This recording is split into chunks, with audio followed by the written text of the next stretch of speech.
అందరికీ హ్యాపీ రాఖీ శుభాకాంక్షలు. ఈ రాఖీ పండగ ఎందుకు చేసుకుంటారంటే, ఒకప్పుడు పూర్వకాలంలో కృష్ణుడు, ద్రౌపది అనేవాళ్ళు ఉండేవాళ్ళనమాట. కృష్ణుడు అంటే ఎవరో కాదండి, మన లార్డ్ కృష్ణ, హరే కృష్ణ హరే రామ అని పిలుస్తారు కదా, కృష్ణుడు కన్నయ్య.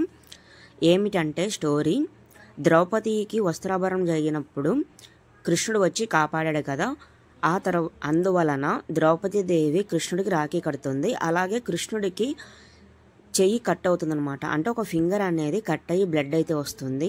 అందువల్ల ద్రౌపదీదేవి శారీ కొంచెం చింపేసి కృష్ణుడికి అయితే కడుతుంది. అందువల్ల సింబాలిక్గా అన్నా చెల్లెల అనుబంధం అని చెప్పి రాఖీ అనేది కడతారు. ఆ ఆచరణ ఇంకా అలాగే అమల్లోకైతే ఉంది.